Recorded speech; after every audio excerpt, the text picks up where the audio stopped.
This is East Idaho Newsmakers with Nate Eaton. Thanks for joining us today. If you watched any of the Secret Santa videos we did over Christmas, you likely saw this video with Dakota Nelson. 200 what? So there's $1,000 for groceries. Wow. And then we have $1,000 for Walmart that you guys can go. And then I forgot to put one more thing in there that you can hopefully use this. Wait, how much? Can I see how much? Dad. Merry Christmas. Dad. I'm What do I think? You can thank Secret Santa. They want to be anonymous, but Dad, I want to give it we to hope Dad. that you guys have a good Christmas this year. It was our most watched video of all time. We actually learned an interesting backstory after we shot the video with him. So we've invited Dakota in to talk with us today. Dakota, when we showed up that day, you had no idea who we were, right? No idea at all. And you had no idea what was coming with the gifts or anything. No, in fact, I was kind of guarded against like, whoa, what is this? Yeah. What was it like after we left with your kids? Oh, it was amazing. It kind of lifted a burden, I guess you could say. It's hard to go through life with some of the things that you're taught, like you can't throw money at a problem or to make it go away or something like that. But this really helped things ease a lot of burdens. In fact, the kids, we were able to talk about this and go, okay, sometimes you can't throw money at something, but yet here's some funds that have come to us that have really lightened burdens. And I used it as a teaching thing to the kids, saying, look, I hope you can do this for someone else too. I hope I can do this for someone else in the future, and that kind of thing. So Dakota's wife suddenly tragically passed away last summer, leaving Dakota to care for 7 children between 1 and 16. Mm-hmm. And we put up the video, and we at East Idaho News started getting inquiries from people all over the world asking how they could help you, get in touch with you, and you were getting the same thing on your end. Yeah. What was that like? Mainly social media, right? Yeah, through social media. People from all over the world, from South America, Brazil, to the Philippines, to Pakistan, Nepal, just being able to kind of just talk to people from around the world. A lot of people had maybe some similar situation, like, hey, I grew up with a dad that passed away, or a mom, or my kids passed away, you can do this. It was kind of like a lot of support from around the world. It's kind of neat seeing that world kind of shrink, and just this outpouring of love is really what it was.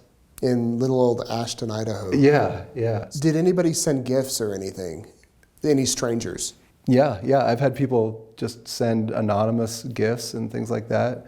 Kind of the most amazing one was I was got done with teaching for the day, and I was just kind of wrapping up everything, and a guy walks in and he goes, here, I just had a feeling to hand you this envelope, and hand me an envelope with some funds in it, and he goes, I don't want to give you my name or anything else, so you don't come back and say thank you. He goes, I just want this to be anonymous. And we sat and chatted, and he had kind of a similar situation growing up. He had a parent pass away, and I go, do you have a cabin up in Island Park or something? 'Cause he was from Utah. I figured that much out, that He wasn't local. Wasn't local. He drove up. I was able to determine that he drove up from Salt Lake, hand me a letter, and I was like, well, you're staying for the weekend, you obviously have something nearby. He goes, no, I just came up to do this, and I'm going back. And there was money in the envelope? And there was money in the envelope. Yeah. Wow. Yeah, it was amazing. Because we had some woman in New Jersey or somewhere send us a card to give to you with a check. It's amazing how far these videos have gone, and how your story has touched so many people. Give us a little bit more detail about what happened that day, if you don't mind. You guys were in the garage. Yeah, and this is, I would hate to have some of other people's situations that I've heard their stories, because mine's it's very peaceful. There's no one to hate. There's no self-pity on like, oh, I wish I would have not made her go rock climbing or something like that. It's just, we're having fun in a garage. and we're goofing around, you know, and enjoying each other's company. We were carrying out this gross table that had been in the garage probably from maybe the 60s or 50s, you know, just taking something out, and, you know, I'm commenting on how strong she is as she's doing that, and she's, yeah, I'm strong, buff, you know, and we're joking around. And then I just go to put some tools away in a shed. I go, I'll be right back. So I go put tools away, come back, and she is laying on the ground, face up, eyes wide open, staring at the ceiling, you know, of the garage. And I remember thinking, that is a weird way to joke around, because it's a garage floor. You don't lay down on that, you know. And my 3-year-old actually was standing over her, talking to her. Since her eyes were open, he was thinking that she could hear what he was saying. And I just remember running up to her and just grabbing her, and I was saying, no, please, no, don't. And her head just fell back in my arms, and it didn't make sense. My mind couldn't comprehend why this was happening. And I remember thinking, well, maybe her passageway is blocked or something. And I plugged her nose and blew into her mouth, and it just and air gurgled out. And I laid her down, and for a brief second, I'm like, I don't want to do CPR on her. You know, you don't want to do that on someone you love. And I just knew I had to. And I start these compressions. And as I'm doing so, I believe it was my 12-year-old walked in and saw what I was doing. And he just immediately ran out.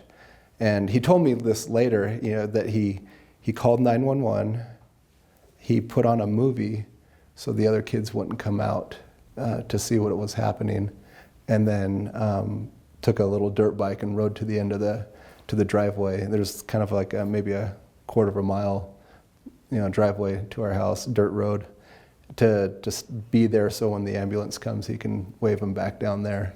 You know, just on the ball. Yeah, how smart, yeah, as you're giving CPR to her. Yes, as I'm giving CPR. I do remember my he was 7 at the time, 7-year-old came out and he just screamed when he saw that, and I just had to say, get out of here, you know, just leave. I didn't want him to see his father giving CPR to his mother, you know, the chest compressions and everything, but it was amazing how quickly first responders were. You know, living out in a rural area, typically it's not that quick, so. So did she actually die there on the floor, or? We could not get a pulse back as they came, and they defibbed twice and nothing. And by the third one, there was a faint pulse. So they took her to Ermac, right? She was taken to Madison at first, and Dr. Anderson, which is a friend of ours, he's the surgeon there. We met up with him, and he's like, Dakota, I don't see this pulling through good. As she's there, which is still a mystery, she lost 6 units of blood out of her bowels at that time, and there's no explanation for it, which also causes, you know, the loss of oxygen to the brain and blood pressure and things like that. So. Did she have health issues before? No, I mean she had some surgery. She had some cysts before and things like that. Well, nothing major. No. So she was able to hold on, or at least was hooked to machines that helped her hang on for a few more weeks, wasn't she? Yeah. We didn't think she'd make it down to Ermac, but she did. And the doctors there were very good. You know, I was able to spend 2 weeks next to her, you know, the whole time that she was there. And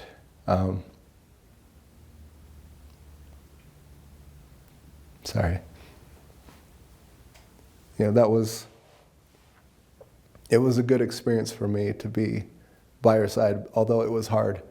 When we first brought her in, that first probably 12 hours, I couldn't be in the room with her. It was too hard. And it was me and my 16-year-old son. We just sat out in the waiting room because I couldn't see her in that condition.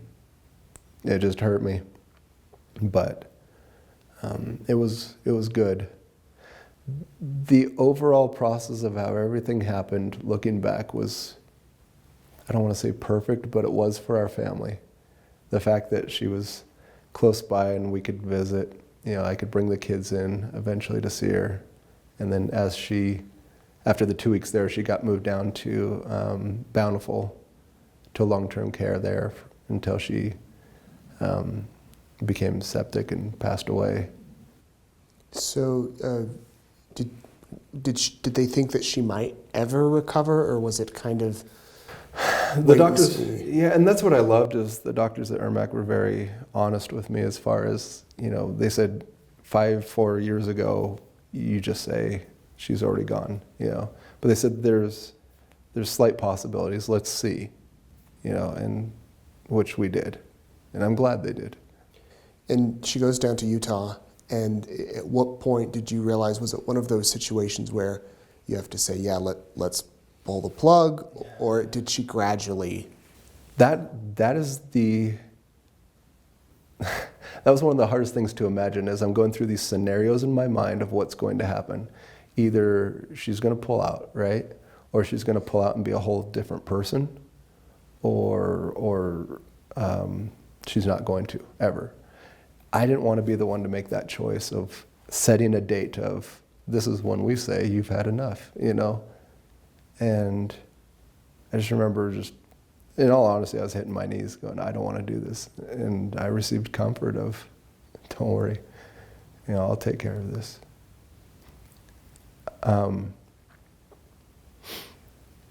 It just happened where I got a call. I remember it was a Friday, and it was right before spud harvest. And this Bountiful calls me and they said, we don't think she's going to make it 24 hours. And that was when we knew that it was time, as we went down and basically said our goodbyes. And that was hard. As an adult, you know that life goes on. You know that there's these hard things that happen in your life, and you know that everything will eventually be better. As I watch my kids, they don't have those experiences, And as we're sitting around watching her expire, I'm looking at these little guys, crying, and I'm thinking, oh, how are they going to know that it gets better, But they have been so strong. After she passed away, I just turned to him and I said, you have faced probably the hardest thing you will ever face. You can face anything now. Wow. For you to think like that is pretty remarkable in a moment like that. And your youngest too, who I'm sure you wonder, will he remember his mom? Those type of thoughts. Yeah. There's an interesting thing with him where my youngest one, he's always been kind of a daddy boy, even when he was born. When I'd walk in the room, he would push off of her and go to me, and it was. And he was in your arms when we surprised you, right? Yes. Yeah. Yep. And it's actually been like, now looking back, it's like, oh, that's a good thing because there was no mommy separation, really. Mm-hmm. In fact, as she would be in a hospital bed, sometimes I'd hold him over her. He just wasn't interested. He'd look around the room at the machinery and the blinking lights and things like that. But it wasn't until she was in her casket, he reached out for her, and wanted her to hold him. So you teach seminary, which is a program with the Church of Jesus Christ of Latter-day Saints teaching youth. And you're going through this. How did your faith, the ultimate test of faith, I would imagine in many ways, but you also described that you got a lot of comfort during this. How did that all come together and bring you peace during this horrible time? I could think of no better job, to tell you honestly, than to be at a place where I'm involved in religion. It's been such a blessing to have that peace going through this. And plus, in all honesty, I'm in a small community where everyone knows everyone. You know, I couldn't imagine what this would be like in a bigger city, you know, where these kids know my kids, you know, where these kids play with my kids, you know, or babysit them or things like that. It's just been so neat. So tell us how you do it. With 7 kids, as a single dad, there was a reality show that reached out to us. I don't know if they got a hold of you, did they? They might have again, but You mentioned you weren't interested, but yeah. I think they saw this as this could be an interesting reality show, single dad of 7 in rural Idaho. But what is a typical day like? How I have 3, and when I'm alone with them for an hour, I'm calling my wife, please come home. Right. And here you are every day. There's no... I think I was the same person until this started. It's really come down to this, where the roles of the kids, where we live, in all honesty, we live easier lifestyles, you know, than probably what we should, you know, and we're capable of a lot more. Even the little kids are capable of a lot more. It's just that we don't have to, you know. And so this lifestyle is that we wake up, one kid's feeding dogs and cats, one person's stoking the fireplace, you know, one kid's getting the baby dressed and fed. And it's really a group effort of the family. Everyone knows that we have to do this now. It's not a mom and dad will take care of it. You know, when it's time to sweep, my 4-year-old and 3-year-old are sweeping the floors, you know, and with dustpan and You're actually cleaning it up. And actually cleaning it up. Yeah, it's amazing. You know, stuff that I didn't think they were capable of doing before. What's been the hardest adjustment? Sleep, not finding sleep. And then having to go to work the next day. Exactly. Not being able to, yeah. Yeah. What do you do for childcare? How does that work? Yeah, that's also been amazing. So if you watch the video, you see there's a lady in another car. Now, her husband passed away in a fire up in Island Park, where the cabin exploded as he was painting it, maybe 3 years ago. Yeah. And I remember how much the community rallied around the Palmers, is who this was. And there's a mutual friend of ours, actually the guy that owns the Hickory in Rexburg. He set her up with running a daycare. And so she drops her kids off. I give her my kids that go to daycare. And then they go to the high school? Yes. So she drops her kids off at the school where you teach. Yes. And then she takes your kids. Yep. And then at the end of the day swaps. At the end of the day, she's bringing them back. Oh, that's convenient. It has been so nice to have that. Oh, wow. Yeah. Do you have a van that fits everybody yet? Not yet. I keep looking, and whenever I call, it's a I just sold it, you know. Yeah. Those minivans can be hard to find in this area, but what you were telling me a few weeks ago is you take 2 cars if you need to go anywhere, and your 16-year-old drives. Yeah, and that's what we've been doing, and it's been fine. I'll find a van eventually. It just hasn't happened yet. So. We've also learned about a fascinating background with your wife, Ream. Her great-grandmother is one of the wives to the king, is what it was. The king of? Saudi Arabia. So tell us her story, if you can. Give us a little bit of background on. So yeah, her dad was a mayor growing up. Her mom and dad met at college in Colorado. He was going to college there. She was going to college, and they just fell in love. He was Muslim. She's Mormon, and they went over to Saudi Arabia and had 4 kids together. Then there was the Gulf War, kind of scared her. The story is that she was the last plane out with the kids. And your daughter, your wife being one of the kids, one of the 4 kids. Yep. So she was there until she was 12 years old. Wow. Going to school. She said she remembers like her mom teaching her at home one religion, then she'd go to the school and learn another religion. She had maids and drivers and things like that she remembers. Lived like royalty. Yeah. So they flee the country with the Gulf War and move to America. Yeah, they moved to America and went down to Elizabeth, Colorado, if I remember correctly, is where they settled. Actually, the dad bought him a house there. And then, He stayed back in Saudi Arabia? Yeah. And so did they come with means, with money, or were they kind of destitute? No, they were taken care of. Like I said, he bought him a house. He paid for all their food and clothing and everything they needed, which is really nice because if you think about it, he didn't have to do all those things to give him a lifestyle like they led. And it's kind of funny because she actually was in control of the money. He would send the money to her, and then she would divvy it out to the family, kind of thing. And so your wife was raised till she was 12 in Saudi Arabia and then in Colorado for several years? Yeah, she bumped around a little bit up into Montana because there were some grandparents up there. Drummond, Montana is where she graduated high school, I think class of 16 students, so just Small town. very small, yeah. So then you guys meet how? I was serving a mission in it was the Denver North Mission at the time, and which included Fort Collins, and that's where her mom was living in an apartment.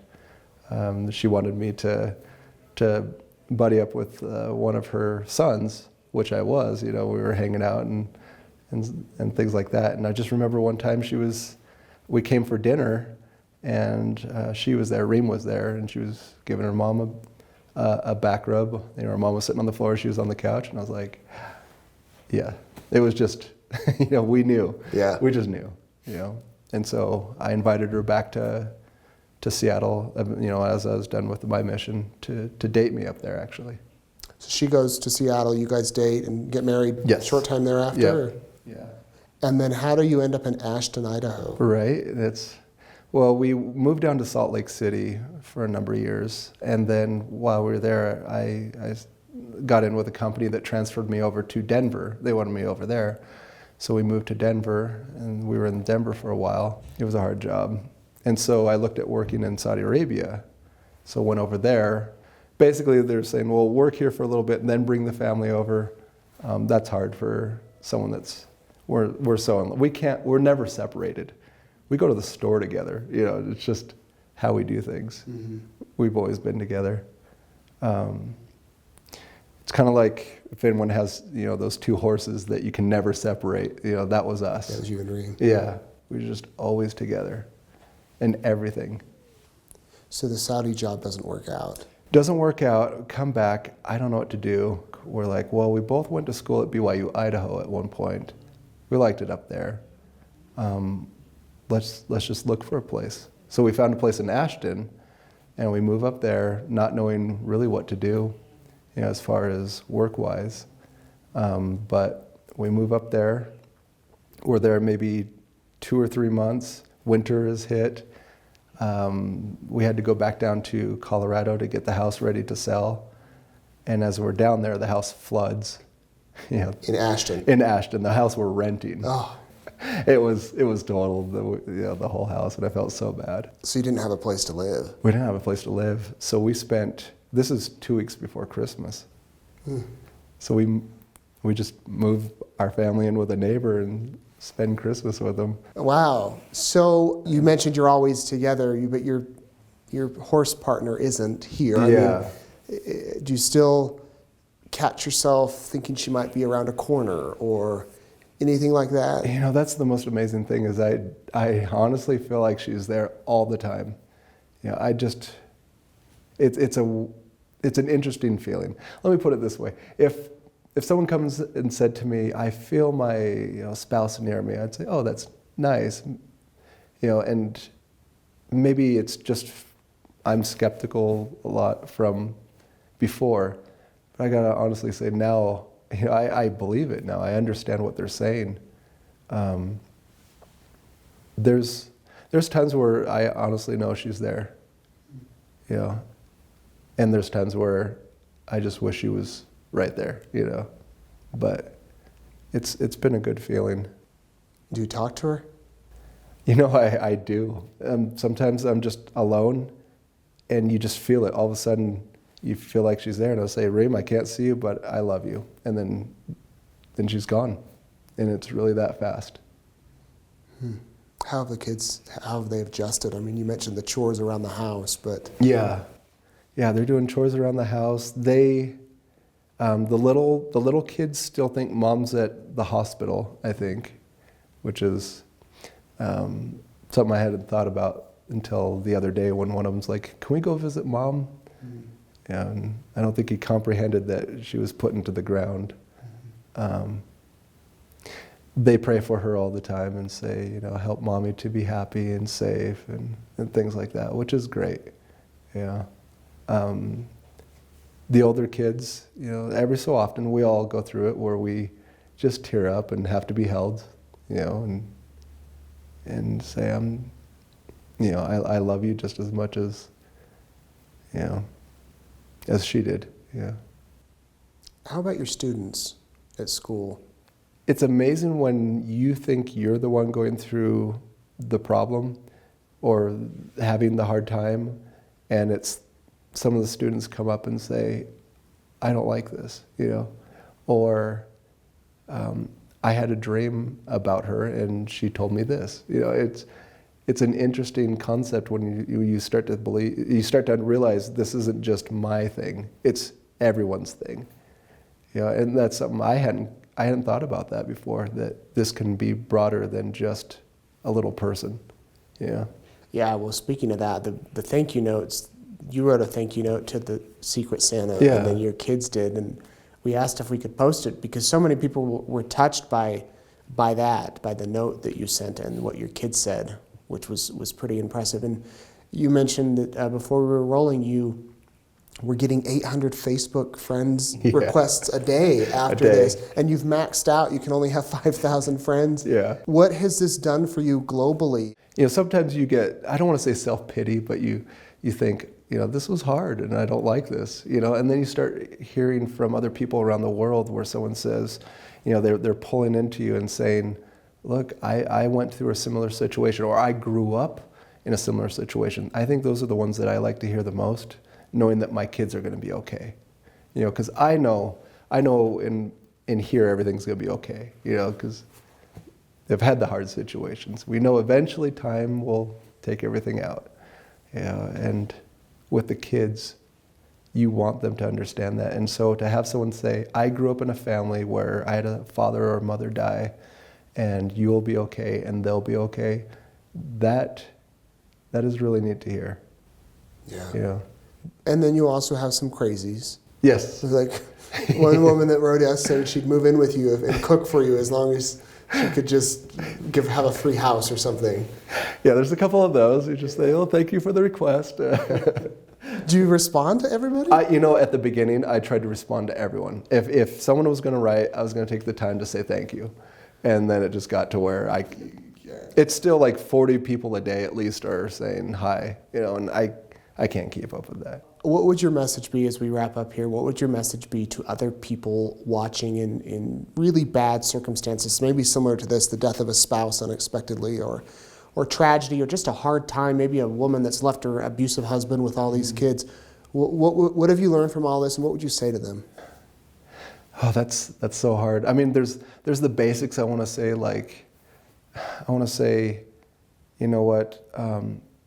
All I have is my experience, and my experience has been this: that having a community support has been probably something that I had no idea was so important.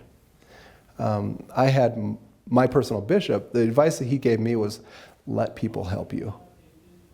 And being a guy, I want to say, no, I have this under control. I can do this all myself, and then sit in a corner and basically be frustrated and cry or whatever I need to do, But I think letting others help you has been really what it is lowering my pride, And letting other people help me has been such a great thing. I think involving my Heavenly Father in this process, being able to pray and saying, some of it is just very straightforward. I don't like this. Why is it this way? And having a response, has been really good. I don't know if there is one answer that fits everyone, because I've been able to talk to other people, and some things are 2 years ago and they're still hurting. And to tell you honestly, I don't hurt that bad. I hurt and I miss her. I miss her terribly. But according to my belief, I get to see her again. And I cannot wait to do that. And it's...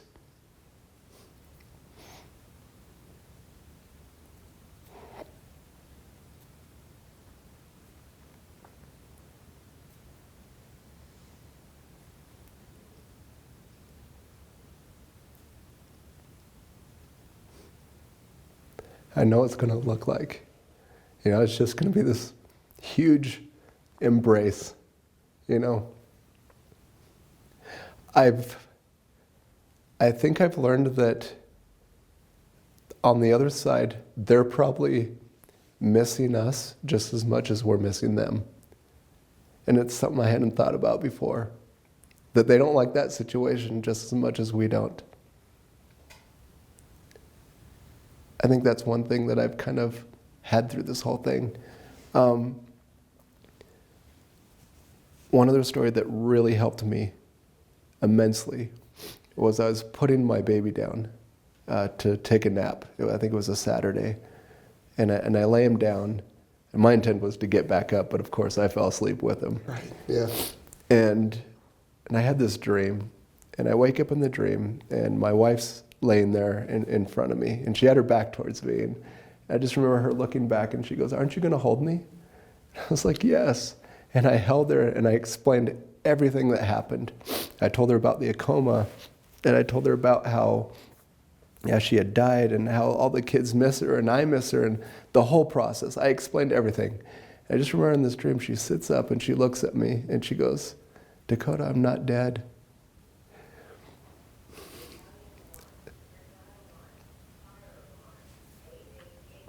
After that, it just changed everything. Like, everything started to make a little more sense. It's just another side where I can't see. No one likes being away. You can't take hurt or pain out of something that had love in it. If the hurt and pain is not there, then there was no love.